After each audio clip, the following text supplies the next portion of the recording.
चाहे त्रेता युग में भगवान राम वनवास भी वहाँ काटे और ननिहाल भी उनका रहा है, कौशल्या माता का। द्वापर में कृष्ण की भी कथाएं वहाँ से मिलती है। अभी जिस प्रकार से तीजन बाई को आप सुनेंगी, पंडवानी जो मूलतः महाभारत की कथाओं पर आधारित है, छत्तीसगढ़ में गांव-गांव में उसका गायन होता है। उसी प्रकार से आप देखेंगे कबीर से लेके जो घासीदास तक के संत हमारे हुए जिन्होंने निराकार निर्गुण ब्रह्म की उपासना किया और संदेश भी दिया। और उसके साथ साथ गांधी के आंदोलन और ग्राम स्वराज्य के बाद तो छत्तीसगढ़ सरकार उस दिशा में काम कर रही है कि सुराजी गांव के रूप में प्रत्येक गांव को स्वावलंबी बनाना, विकसित करना, वहाँ के लोगों को रोजगार उपलब्ध कराना। उसके साथ साथ जो छत्तीसगढ़ की परंपरा है, संस्कृति है, उसे भी उभारने का काम, उसे दुनिया के मानचित्र में लाने के लिए लगातार हमारी सरकार कोशिश कर रही है। तीसरी बार नेशनल ट्राइबल डांस फेस्टिवल का आयोजन, और न केवल नेशनल ट्राइबल डांस फेस्टिवल का आयोजन बल्कि उसमें अंतर्राष्ट्रीय अनेक देशों के लोग, पिछले समय तो 6 देश के लोग आए थे, इस समय 7 देश से अधिक आने की सहमति दी है। देश भर के विभिन्न राज्यों से लगभग 1400 कलाकार आएंगे, 100 कलाकार विदेशी कलाकार 100 यहाँ आएंगे। और उसके साथ साथ जो ट्राइबल कल्चर है पूरी दुनिया भर में, और हिंदुस्तान के विभिन्न हमारे जो ट्राइबल हैं उसके कल्चर है, रीति रिवाज है, उन सब का वहाँ प्रदर्शन भी होगा, साथ ही गोष्ठियाँ भी होगी और उसके विकास और उत्थान की चर्चा भी होगी। तो मैं इस अवसर पर आप सबको 1 नवंबर हमारे छत्तीसगढ़ का राज्य स्थापना दिवस भी है, उसमें आप सबको आमंत्रित भी करता हूं और नेशनल ट्राइबल डांस फेस्टिवल का आनंद भी आप लेंगे, ये आप लोगों को निमंत्रण देते हुए मैं आप सबसे चाहूंगा कोई सवाल आप लोगों की तरफ से हो तो साधारण बैठ के कार्डलेस आएगा। ये तो सब यही ठीक रहेगा क्या? ये यहाँ पे सब माइक, कोई बात नहीं, चलो रहने दो। जी सर। सर मेरा सवाल आपसे ये है कि आदिवासी खासतौर पे ट्राइबल्स पे एक आत्मविश्वास जगाने का काम जिस तरीके से आपकी सरकार ने किया है, छत्तीसगढ़िया प्राउड को जिस तरीके से पैदा करने की आपने पूरे छत्तीसगढ़ में एक कोशिश की है, और खासतौर पे इस प्रोग्राम का जो थीम आपने दिया है, क्योंकि आप एक पहचान पूरे दुनिया भर के कलाकारों को आप बुला रहे हैं, आने वाले वक्त में एक बड़ी चुनौती और भी आपके सामने होगी कि किस तरीके से इसको और बड़ा करना है। तो फ्यूचर प्लान इसका क्या होगा आने वाले वक्त में? छत्तीसगढ़ में जैसा कि मैंने पहले ही बताया कि 41 जनजातियां हैं, 32% उनकी आबादी है, 44% जंगल है, और लगातार वहाँ के आदिवासी जल जंगल जमीन की लड़ाई लड़ते रहे। और आपको ये भी पता होगा कि नक्सलवाद हमारे यहाँ बहुत अधिक रहा है, लगभग आधा भूभाग नक्सलियों के से प्रभावित रहा है।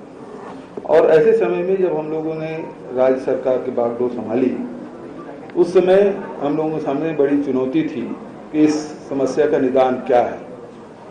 तो उस मामले में हम लोगों ने सबसे पहले जो काम किया कि 3 सूत्र को लेकर चले, विश्वास, विकास और सुरक्षा। तो विश्वास जीतने के लिए जहां लोहांडीगुड़ा की जमीन हमने वापस कराई जो उद्योग के लिए लिया गया था, और भूमि अधिग्रहण जो बिल पारित हुआ 2013 में, उसके बाद देश क्या दुनिया में पहली बार ऐसा हुआ कि आदिवासी से लोग तो जमीन लेते रहे या छीनते रहे। पहली बार ऐसा हुआ है कि छत्तीसगढ़ में 4200 एकड़ जमीन हम लोगों ने वापस कराई। फॉरेस्ट राइट एक उधर पट्टा दिया। लघु उपज हमारे यहाँ केवल 7 प्रकार की खरीदी होती थी, अब 65 प्रकार के लघु उपज न केवल खरीदी की जाती है बल्कि इसको वैल्यू एडिशन कराया जाता है। ऋण माफी से लेके उनके मिलेट्स जितने कोदो, कुटकी, रागी, इनकी भी खरीदी की, समर्थन मूल्य में खरीदी करने की व्यवस्था की। तो आर्थिक रूप से संपन्न बनाने की कोशिश हमारी सरकार के द्वारा। उसी प्रकार से स्वास्थ्य और शिक्षा के क्षेत्र में हम लोगों ने काम किया। एक विश्वास जगा और विश्वास हुआ, और तब से अब नक्सल प्रभावित क्षेत्र में 260 स्कूलें बंद थी, उसको फिर से हम लोगों ने शुरू किया। तो एक विश्वास बढ़ा।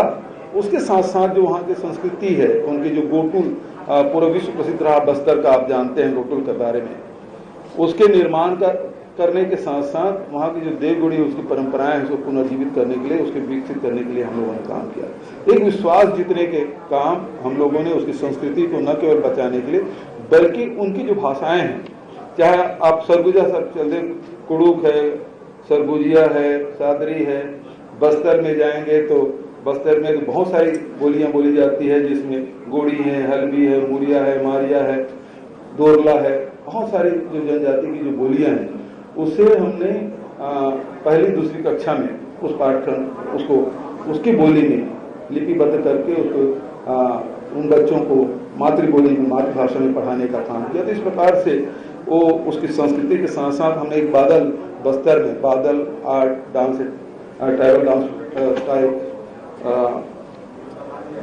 वहाँ बादल हमने स्टार्ट किया है, जिसमें उसकी जो संस्कृति है, उसके संगीत है, नृत्य है, उस सबको सहेजने का काम हम लोगों ने किया है। एक विश्वास जीतने का काम और इसे लगातार बढ़ाने का। और ये नेशनल ट्राइबल डांस फेस्टिवल भी उसी की एक कड़ी है, जिसके माध्यम से एक ट्राइबल को, आदिवासियों को बिल्कुल नहीं लगना चाहिए उसकी जो संस्कृति है वो कहीं पीछे चली जा रही है, बल्कि उससे अभिमान होना चाहिए, उसे गर्व महसूस करना चाहिए, और इसीलिए ये सब कार्यक्रम आयोजित किया जा रहा है। सर एक सवाल मेरा और आपसे है कि जो बस्तर की कॉफी को लेकर बड़ी चर्चा हो रही है, हर जगह लोग इसके बारे में बात कर रहे हैं, और जी बस्तर की कॉफी उस जगह पे उगाई जा रही है जहां पर कांग्रेस के तमाम बड़े नेताओं की हत्या कर दी गई थी। जी, ये आपके मन में विचार कैसे आया कि उसी जगह पे कॉफी पैदा किया जाए और पूरे सबको, खासकर वहाँ के लोगों के जीवन यापन को और मजबूत किया जाए? देखिए मोहित जी, मैंने पहला जो लाइन आपको बताया कि विश्वास, विकास, विकास से दूसरा जो अर्थ है आर्थिक रूप से उसे सक्षम बनाने की बात है। अकेले बस्तर है वो केरल राज्य से भौगोलिक दृष्टिकोण से बड़ा है, वहाँ लघु अनुपज तो है लेकिन आय के साधन नहीं थे, और वहाँ जो जमीन पड़ी हुई है, अलग अलग क्लाइमेट में, आप बस्तर में ही चल दें या आप जसपुर में चल दें, जसपुर अकेले जिला है जो 3 प्रकार के क्लाइमेट आपको मिलेगा। तो हम जो क्लाइमेट, अलग अलग क्लाइमेट में जो चीजें उत्पादन हो सकती है, उस क्लाइमेट का अध्ययन करते हुए उन सब वस्तुओं को उत्पादन हम लोगों ने शुरू किया है। और न केवल बस्तर कॉफी की बात, वहाँ पपीता भी लगा रहे हैं, वहाँ सब्जियां भी उत्पादन कर रहे हैं, जैविक खेती कर रहे हैं। तो जो बस्तर, जो दरवा घाटी और जीरम घाटी की जो बात कर रहे हैं, वहाँ जो दिन में गुजरना मुश्किल होता था, आज जब लोग इस प्रकार से खेती किसानी और लघु उपज के प्रसंस्करण केंद्र जब खुले, लोगों को रोजगार मिला, तो आप दिन क्या रात को 10 बजे भी आप जाएं जीरम घाटी और दरवा घाटी आसानी से आप जा सकते हैं। तो ये परिवर्तन है कि लोगों को हमने काम से लगाया और उसके अर्थव्यवस्था को सुधारने का काम किया है। मुख्यमंत्री, जो बस्तर की पहचान है, अब तक जो जनमानस में पहचान जाती है, नक्सलवाद से जोड़कर आप इस पहचान को बदलने में जुटे हुए हैं, लेकिन बड़े सवाल है कि जो नक्सलवाद की चुनौती है उसे जोड़ते हुए और जिस तरीके से कदम उठाए गए हैं, केंद्र सरकार की क्या इस मोर्चे पर आपको भरपूर मदद मिली है? देखिए, केंद्र सरकार जो सहायता उपलब्ध कराना है वो पैरामिलिट्री फोर्स का, तो वो हमको उपलब्ध कराया। पिछले सरकार में जो नक्सल का जो गढ़ है उसके बफर जोन में ही कैंप खुले थे। हमारी सरकार बनने के बाद जो कोल एरिया है उसमें 52 हम लोग कैंप खोले। मीनपा 2009 में खोलने का संकल्प लिया था, कितने जवान हमारे शहीद हो गए, लेकिन वहां पहुंच नहीं पाए थे। मीनपा हमने खोला बिना एक बूंद खून गिराया। तो ये उपलब्धि हमारी रही है कि कोर एरिया में जाके हमने खोला, और न केवल खोला, पहले ये स्थिति थी कि जब सड़कें बनती थी तो आदिवासी ये सोचता था कि ये जो सड़क बनी है या बनने वाली है वो पैरामिलिट्री फोर्स के आने जाने के लिए है। और इससे पिछली सरकार की दृष्टिकोण ही यही थी कि जितने आदिवासी वो नक्सली हैं या नक्सली समर्थक है, ये उनकी दृष्टि रही है। जबकि हमारी दृष्टि ये है कि नक्सली हैं, इससे कोई इंकार नहीं, लेकिन सारे आदिवासी नहीं हैं।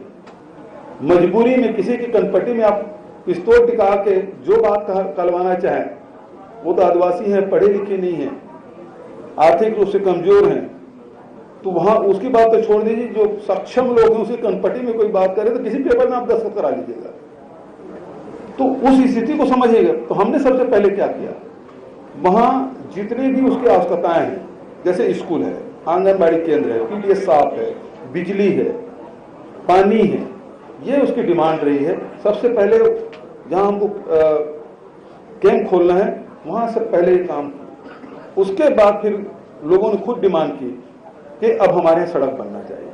तो पहले और अब में अंतर ये है कि पहले सड़क बनती थी तो पैरामिलिट्री फोर्स के जाने के लिए बनती थी, लोगों की दृष्टि है वो इस प्रकार की थी, और आज आदिवासियों की दृष्टि बदली है। अब लोग बोलते हैं ये सड़क बन रही वो हमारे लिए बन रही, क्योंकि उस समय वो पैदल ही चलते थे। जब हमने ऋण माफी किया, 2500 रुपये क्विंटल में धान खरीदी किया, लघु उपज को समर्थन मूल्य और न केवल खरीदी बल्कि वैल्यू एडिशन किया, आदिवासियों की जेब में पैसा पहुंचा।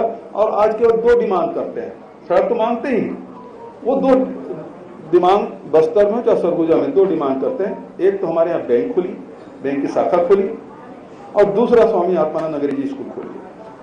तो अपने बच्चों को अंग्रेजी भी पढ़ाना चाहते हैं, अपनी भाषा तो सिखाना ही चाहते हैं, लेकिन अंग्रेजी भी सीखना चाहते हैं ताकि देश और दुनिया को जान सके, समझ सके। और साथ ही पहले बैंक के चपरासी भी गांव में आ जाए तो लोग भागते थे, अब गांव में लोग बैंक मांग रहे हैं, क्योंकि अब ट्राइबल के पास पैसा पहुंचा है।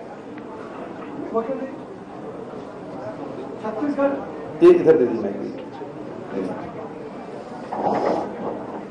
आपने आर्थिक स्थिति की बात की जी, आर्थिक स्थिति सुधारने की बात जी, और छत्तीसगढ़ मेटल क्राफ्ट दुनिया में अनोखा है, उसको प्रमोट करने के लिए और वहाँ की जो बाकी चीजें कोंडागांव की, उनके लिए आप क्या कर रहे हैं? देखिए, कोंडागांव ने उसके लिए अलग वर्कशॉप ही बनाया है, वो बाजार ही अलग बना दिया है, और उसके साथ साथ प्रत्येक जिला में अभी तक के 28 जिलों में, अब तो नए जिले और बन गए, तो पुराने जो 28 जिले हैं सब जगह हमने सी मार्ट खोला है जिला स्तर पे, और संभागीय स्तर पे सी मार्ट खोला। सी मतलब छत्तीसगढ़ मार्ट, जिस प्रकार से यहाँ बड़े बड़े माल खुले हुए हैं, तो हमने जिला स्तर पे, जिससे संजीवनी जो हमारे वन विभाग के द्वारा बनाया जाता है, हमारे आदिवासी जो क्राफ्ट है, हमारे जो कोसा के कपड़े बनाने वाले बुनकर लोग हैं, तो जितने छत्तीसगढ़ में जो चीज उत्पादन हो रहा है, हमारे स्व सहायता समूह की जो बहनें जो उत्पादन कर रही हैं, वो सारे जितने उत्पादन है अब उसको हम लोग एक जगह एकत्रित किए। पहले 150 प्रकार की सामग्री बनती थी हर एक डिपार्टमेंट, अब 800 प्रकार की सामग्री बन रही है। छत्तीसगढ़ के आप संभागीय स्तर के आप मार्ट में जाएंगे तो 1100 प्रकार की वस्तुएं आपको मिलेगी जो जैविक है, तो वो बेचने की व्यवस्था, मतलब न केवल आपके डोगरा आर्ट जो बस्तर या कोंडागांव में मिलता है उसे प्रमोट करने के लिए, बल्कि वहां के जो उत्पाद है उसके विक्रय करने की व्यवस्था हम लोगों ने की है। आप ये जो national tribal dance culture international school बना रहे हैं, ये 3 दिन का अभी जो आप किया है, इसको बढ़ाने के लिए ऊपर कोई विचार है, ताकि उस वक्त जैसे यहाँ पर फरीदाबाद में लगता है सूरजकुंड मेला, इस टाइप का मेला करके उसको और बड़ा किया जा सके, उस पर कोई करने का विचार है आपका? पिछले समय भी 3 दिन के किए थे, लेकिन जब वहाँ के लोगों ने मांग की तो 5 दिन तक हम लोग ऐसे चलाए थे। तो 3 दिन का हम लोग आयोजन तो करते हैं, लेकिन डिमांड आती है तो और बढ़ा देते हैं। आप इधर, अच्छा, मैं जानना चाह रहा था सर, ये जो हमारा इंटरनेशनल हो रहा है पूरा मिला, लेकिन इसमें एक चीज ये है कि बाहर के ट्राइबल्स आकर के छत्तीसगढ़ को परफॉर्म कर रहे हैं, छत्तीसगढ़ में अच्छी बात है, लेकिन छत्तीसगढ़ की ट्राइबल कल्चर विदेश में जाकर के वहां परफॉर्म करे, गवर्नमेंट ने उसके लिए कुछ शुरुआतें की है, लेकिन उसे और ज्यादा बड़ा मंच देने के लिए आप लोग क्या कर रहे हैं? देखिए, हमने तो मंच दिया, पूरी दुनिया को मंच दिया है, देश को मंच दिया, दुनिया को मंच दिया। पहली बार पूरे दुनिया में ट्राइबल डांस फेस्टिवल का आयोजन हो रहा है। मैं समझता हूँ किसी देश में आयोजन नहीं होता, बल्कि वहाँ के कलाकार आते हैं, ये कहते हैं कि हमारे देश में भी इस प्रकार के आयोजन होना चाहिए, हम लोग मांग करेंगे। यदि उस प्रकार से वहाँ आयोजन हो तो निश्चित रूप से छत्तीसगढ़ के कलाकार जाएंगे। वैसे भी बहुत सारे कलाकार हमारे छत्तीसगढ़ के विदेशों में जाके न केवल छत्तीसगढ़ बल्कि देश का प्रतिनिधित्व किए हैं। एक सर, इससे जुड़ा सवाल नहीं, अगर अनुमति हो तो मैं पूछूं। अब वो फिर आखिरी में पूछ लीजिएगा, अभी दूसरे को मौका दीजिए जो इससे जुड़े हुए सवाल। हाट बाजार के जरिए सरकार कितना कामयाब हुई आदिवासियों का विश्वास जीतने में? देखिए, मुख्य रूप से बात यह है कि हॉस्पिटल तो बने हैं, जिला स्तर पे बने हैं, ब्लॉक स्तर पे बने हैं, PSC, CSC और डिस्ट्रिक्ट लेवल पे सारे हॉस्पिटल बने हुए हैं। लेकिन गांव में और खासकर ट्राइबल में वो हॉस्पिटल इलाज कराने नहीं जाते। बहुत जब मर्ज बढ़ जाता है तभी हो जाते हैं, जब अब वो स्थिति नहीं संभल रही तभी जाते हैं। लेकिन हाट बाजार एक ऐसी जगह है जहां सब लोग जाते ही हैं, सप्ताह में एक बार बाजार जाना ही है। तो हम लोगों ने फिर हाट बाजार क्लिनिक योजना शुरू की और पूरे प्रदेश भर के जितने हाट बाजार हैं, जो प्रमुख बाजार हैं, उसको चिन्हित किए और किस किस दिन लगता है उसको चिन्हित लिपिबद्ध किए। और उसके बाद उन बाजारों में 12-1 बजे के बाद, बस्तर में थोड़ा सा बाजार भी जल्दी भरता है, दिन में भरता है, शाम को नहीं भरता, तो दिन में ही गाड़ी चली जाती है और वहाँ इलाज करना है। लगभग अभी तक के ग्रामीण हाट बाजार क्लिनिक योजना और शहरी स्वास्थ्य योजना दोनों मिला के लगभग 45 लाख लोग अभी तक के लाभ ले चुके हैं। सर, हमने देखा है आपने कई योजनाएं बनाई है, खासतौर से जो गोबर की योजना है वो काफी फेमस हुई है आपकी और पिछले दिनों काफी खबर में आई थी। तो जो आपने आदिवासियों से जुड़ी है, जो कनेक्टिविटी जोड़ी है और खासतौर से जो उनको रोजगार से जुड़ा है, इसके पीछे एक बड़ी सोच क्या रही है? और दूसरा ये कि क्या उसका आर्थिक स्वावलंबन जो बढ़ाया गया है आदिवासियों का, उसका क्या आप आगे आने वाले दिनों में बदलाव देखते हैं? इसका क्या फायदा मिलने वाला है? देखिए, ये देश है एक युग था जो पशुपालन युग था और पशुपालन युग से हम बाहर हुए भी नहीं हैं। लेकिन जब यांत्रिकी बहुत सारे आ गए, चाहे हार्वेस्टर आए, ट्रैक्टर आए, जितने भी कृषि यंत्र आए, तो उसके बाद बैलों की या भैंसे की आवश्यकता में कमी आई और उसके कारण से छुट्टा मवेशी की बड़ी समस्या हो गई। और प्रत्येक प्रदेश में स्थिति है कि मवेशी खुले में है और उसको कहीं आवारा पशु कहते हैं, कभी अन्ना पशु कहते हैं, कभी कुछ और नाम से पुकारते हैं। ये इस समस्या से हम लोग भी अलग नहीं थे, हम लोग भी इस समस्या से जूझ रहे थे। और इस ऐसे समय में हम लोगों ने निर्णय किया कि भाई अध्ययन करने से पता चला जो दुधारू जानवर है उसको घर में रख लेते हैं, चाहे गाय हो या भैंस हो, लेकिन जो दूध नहीं देने वाले जानवर है उसको खुला छोड़ देते हैं। लेकिन हमने देखा कि भाई गोबर तो सभी देते हैं, तो इसलिए गोबर खरीदने का निर्णय किया हमने और 2 रुपये किलो में गोबर खरीद रहे हैं। अब तो हमने 4 रुपये लीटर में गौमूत्र भी खरीदना शुरू किया है। तो इससे पूरा हमारे यहाँ 11,000 पंचायत है और लगभग 10,000 पंचायतों हमने गौठान स्वीकृत कर दिया है। 9,500 गौठान हमारे बन भी गए हैं और 8,600 जो गौठान हैं वो वर्किंग में है। तो वहाँ गोबर खरीदी हो रही है और अभी तक के लगभग 80 लाख क्विंटल हम लोगों ने गोबर खरीद लिया है और उसके साथ साथ वर्मी कंपोस्ट भी बना रहे हैं और उसमें 19 लाख क्विंटल हमने वर्मी कंपोस्ट किसानों के खेत में पहुंचा दिया है। उससे अलग अलग स्टेज में फायदा हुआ है। पहली बात तो गोबर खरीदने से जो डेयरी चला रहे हैं या गौ पालन कर रहे हैं, पशुपालन कर रहे हैं, वो लाभान्वित हुए, उसके डेयरी पे बोझ कम हुआ, जो दुधारू जानवर उस पर लोड पड़ता था वो कम हो गया, नंबर 1। दूसरा, गांव में हमने जमीन आरक्षित की 5 से 10 एकड़, एक तो चारागाह के लिए और दूसरा गौठान के लिए। तो वो लगभग 1.5 लाख एकड़ जमीन हमने, शासकीय भूमि जो अतिक्रमण हो जाता था और दूसरे कब्जे में रहता था, वो अब सुरक्षित हो गया। तीसरा, वर्मी कंपोस्ट बना रहे हैं। अभी दीपावली समय गोबर का दिया भी खूब प्रचलित हुआ। पिछले समय कुमार विश्वास जी गए थे कोई सम्मेलन में, हमने उसको प्रेजेंट किया तो अपने दीपावली के समय उन्होंने अपने घर में गोबर के दिया भी उन्होंने जलाया था। तो इस प्रकार से आज उससे वर्मी कंपोस्ट भी बना रहे हैं और दिया भी बना रहे हैं, गमला बना रहे हैं, गो काट बना रहे हैं। इस प्रकार से लगभग 93,000 महिलाओं को रोजगार मिल रहा है और उस जमीन में वही बाड़ी सब्जी उत्पादन कर रहे हैं। जो लैंडलेस लेबर है तो वो लोग, उनको जमीन हम दे दिए हैं तो सब्जी उत्पादन भी कर रहे हैं। इस प्रकार से रोजगार के अवसर भी उसको मिला। और सबसे बड़ी बात यह है कि आज जैविक खेती की तरफ इसलिए बढ़ रहा है लोग, क्योंकि जितने भी रासायनिक खाद और दवाई का उपयोग हम लोग कर रहे हैं उसके कारण से जब अनाज है, फल है, सब्जी है, वो सब दूषित होते जा रहा है और इसके कारण से अनेक बीमारियां से मानव समाज जूझ रहा है। तो ऐसे समय में यदि बड़ी संख्या में हम लोग यदि जैविक खेती करेंगे, और मैं समझता हूँ आने वाले समय में हो सकता है छत्तीसगढ़ आपके जैविक राज्य के रूप में पहचान मिले, तो ये लाभ का ही काम है। और उसी में अब हम लोगों ने रूरल इंडस्ट्रियल पार्क अभी प्रत्येक ब्लॉक में 2 हमने स्वीकृत किया, 2 अक्टूबर को गांधी जी की जयंती के अवसर पर, ताकि पढ़े लिखे जो गांव में जो लड़के हैं, महिलाएं हैं, स्व सहायता समूह की बहनें हैं, उनको रोजगार करने का अवसर मिले।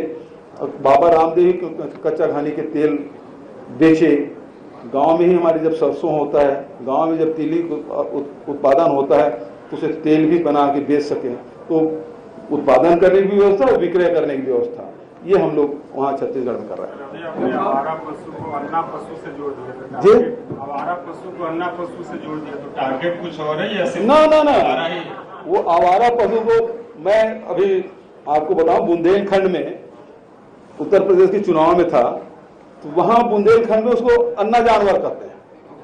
हाँ, वो उस अन्ना से नहीं है, आप बुंदेलखंड को पता कर लें, वहां अन्ना जानवर कहते हैं, कहीं आवारा कहते हैं, कहीं अब वही गौ माता के नाम से वोट मांग लेते हैं। परसाई जी के बेंच तो आपने सुना ही होगा, पूरी दुनिया में गाय वोट दूध देने का काम करती है, अकेला हिंदुस्तान है जहां वोट दिलाने का काम करती है। सीएम साहब, आपने कहा कि ट्राइबल जी, आपने कहा ट्राइबल्स डिमांड कर रहे हैं आजकल बैंक खोलने के जी। लिए, स्कूल खोलने के लिए, जी, तो मतलब क्लियर है कि सड़क खोलने के लिए कोई डिमांड नहीं है। ना ना, वो है ही, मैंने पहले ही कहा आपको, पहले जब सड़क बनती थी तो लोग ये कहते थे नहीं, आप बस्तर में, जैसे मैं आपको जीरम घाटी के नीचे आप जाएंगे, छिंदगढ़ ब्लॉक है, उस ब्लॉक में जाइए, एक गांव ऐसा नहीं है जहां आपको डामरी की सड़क ना हो। पर ऐसे कोई इतने रोड प्रोजेक्ट्स बहुत है ना? नहीं, ऐसे कितने हैं जो स्टॉल हुए गए हैं बिकॉज ऑफ ऑपोजिशन? हाँ हाँ, बहुत है, और इसमें सेंट्रल गवर्नमेंट का भी योगदान हुआ है। MRP 1 और 2 फेज 2 इसके तहत हमको राशि मिली है, लेकिन पहले वाले जो फर्स्ट फेज के चूंकि बहुत अंदर में था, वो सड़कें नहीं बन पाई थी, और अभी 2024 तक के हमको 2023 मार्च तक के समय दिया है। हमने कहा भाई मार्च तक के तो सड़क नहीं बन पाएगी, हमको 1 साल और दिया जाए। अभी जो मध्य क्षेत्र की जो बैठक हुई थी, अमित शाह जी ने जो लिया था, उसमें हमने डिमांड की कि 24 तक बढ़ाया जाए। और आपको बताऊं मैं कि राजनांदगांव, अंतागढ़ और अबूझमाड़ होते हुए भैरमगढ़ तक के सड़क बन गई है, जिसमें कभी कोई जा नहीं सकता, अबूझमाड़ कोई जा नहीं सकता था, अब सड़क बन गई है, अब बहुत आसानी से जा सकते हैं। यदि इधर से जगदलपुर जाएंगे, जगदलपुर से दंतेवाड़ा जाएंगे, तो आपका कम से कम 150 किलोमीटर कम होगा। तो मैं पूछना चाह रहा था कितने रोड प्रोजेक्ट ऐसे हैं जो अब इतना रुके हुए हैं? डिटेल में आपको अलग से दे दूंगा आपको। जी, अब हो गया हो तो फिर आप पूछ लें। सरकार, एक सवाल आता है। अच्छा, बचा है अभी। आपने गोरेबासी की प्रथा को दोबारा नहीं जान करके, जी और जब पर्यटन की दृष्टि से बात करें तो फूड फेस्टिवल की बात, जी, फूड फेस्टिवल की, तो कुछ ऐसा प्लान है छत्तीसगढ़ के भोजन को? हाँ, पिछले साल हमने आयोजन किया था। छत्तीसगढ़ के भोरेबासी मतलब ये है कि एक लोग पहले हीन भावना से देखते थे, ये बासी खाने वाला है, तो हम लोगों ने अब वो मूलतः जो किसान है, मजदूर है, इनका ये भोजन रहा है, तो एक जिसमें उसको खुशी भी हो, उसमें गौरवान्वित भी हो, और इसलिए गोरेबासी दिवस हमने 1 मई को मनाया, मजदूर दिवस के दिन। जी सर। ये आदिवासियों का जो आरक्षण कम हुआ है, जी, हाई कोर्ट के जजमेंट के बाद में, थोड़ा जी। देर से आया, हो सकता है किसी ने सवाल पूछ लिया हो पहले, नहीं पूछा। ये बड़ा राजनीतिक मसला बना हुआ है। जी। बीजेपी का ये कहना है कि उसको लेके आपके सांसदों का, विधायकों का आपका घेराव किया जाएगा। बहुत अच्छा है जी, तो और आपके सांसद विधायक भी 1 दिन का वेतन दे रहे हैं कि आप केस लड़ सकें। जी। वस्तु स्थिति क्या है, देखिए। आपकी योजना आगे की क्या है? इसको थोड़ा सा विस्तार से समझना पड़ेगा।